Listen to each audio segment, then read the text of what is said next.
महिलांच्या सुरक्षेवर दररोज चर्चा होते. सोशल मीडियावर संताप व्यक्त केला जातो. कठोर कायद्यांची मागणीही केली जाते. मात्र प्रत्यक्षात महिलांना रात्री सुरक्षित वाटतं का, हा प्रश्न अजूनही कायम आहे.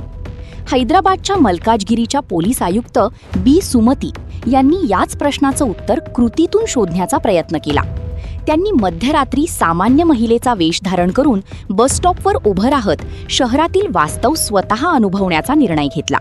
आणि त्यानंतर समोर आलेलं चित्र अत्यंत धक्कादायक होतं. रात्री 12:30 ते पहाटे 3:30 या काळात तब्बल 40 पुरुषांनी त्यांच्याशी गैरवर्तन करण्याचा प्रयत्न केला. काहींनी अश्लील टिप्पणी केली, काहींनी त्रास देण्याचा प्रयत्न केला, तर काही मध्यधुंद अवस्थेत महिलेला घाबरवण्याचा प्रयत्न करत होते. मात्र त्या सामान्य महिला नसून शहराच्या पोलीस आयुक्त आहेत याची त्यांना कल्पनाही नव्हती.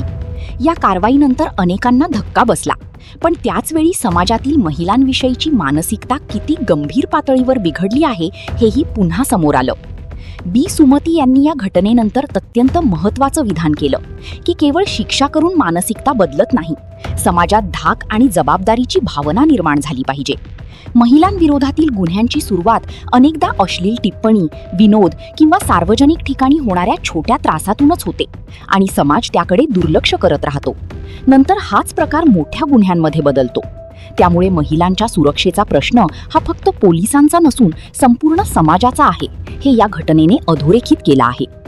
आज अनेक वरिष्ठ अधिकारी फक्त बैठका, फाईल्स आणि आकडेवारीपुरते मर्यादित राहतात, अशी टीका होत असताना बी सुमती यांनी स्वतः रस्त्यावर उतरून दिलेला संदेश महत्त्वाचा मानला जात आहे. महिलांना सुरक्षित वातावरण देण्यासाठी केवळ कायदे पुरेसे नसून समाजाची मानसिकता बदलणं गरजेचं आहे. मुलांना लहानपणापासून स्त्रीचा आदर शिकवणं, सार्वजनिक ठिकाणी गैरवर्तनाविरोधात आवाज उठवणं आणि महिलांच्या सुरक्षेला संपूर्ण समाजाची जबाबदारी मानणं ही काळाची गरज असल्याचं या घटनेतून स्पष्ट होत आहे.